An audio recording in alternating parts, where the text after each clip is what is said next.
অনেককাল আগের কথা। এক গ্রামে বাস করত এক গরিব বাবা ও তার মেয়ে মিতি। প্রতিদিন সকালে তারা নদীর পাড়ে যেত কচু শাক তুলতে। সেই শাক বিক্রি করে ওদের দিন চলত।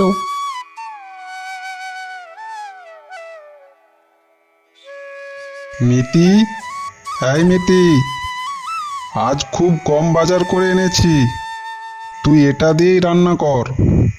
কিছুদিন ধরে দেখছি কচু গাছগুলো যেন মারা যাচ্ছে, তাই শাকও ঠিক মতো তুলতে পারছি না।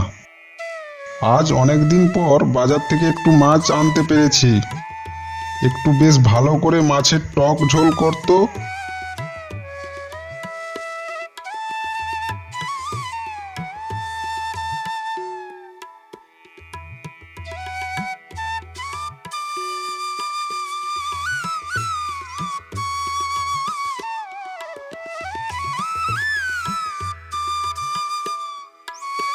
মিতি রান্না করে তার বাবাকে খেতে দিল।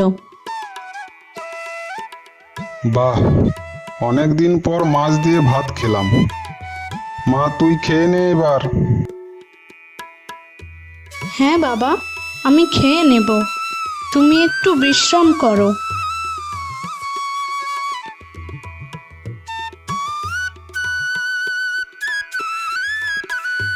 আমার মা মরা মেয়েটার বড্ড কষ্ট।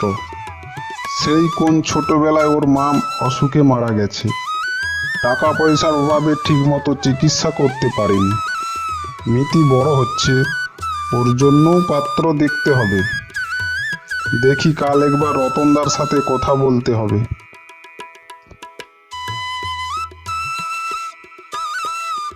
বাবা, ও বাবা, তুমি কচু শাক তুলতে যাবে না? তোমার কি শরীর খারাপ করছে?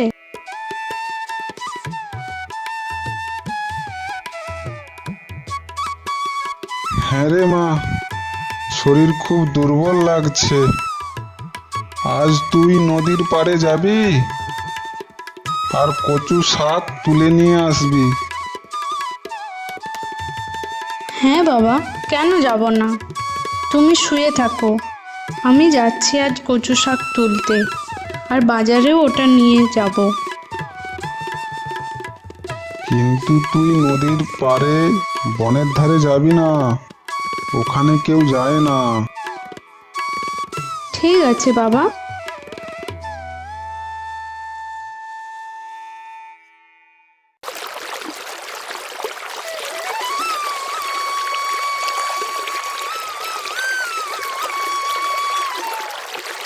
ওই দিকের কচু শাকগুলো আরো বড় বড়, ওগুলো বিক্রি করে অনেক টাকা পাওয়া যাবে। যাই, ওই শাকগুলো তুলে নিয়ে আসি।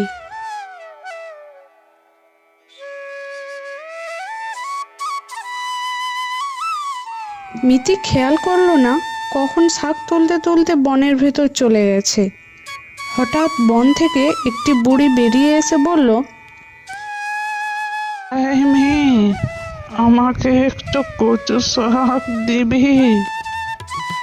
হ্যাঁ, এই নাও বুড়িমা। তুই খুব ভালো মনের মেয়ে, বরং ভাগ করে দিতে জানিস। অনেক দিন পর এমন একজন পেলাম যার মন সোনা দিয়ে গড়া। এজন্য তোর জন্য উপহার আছে। এই নে তোর উপহার।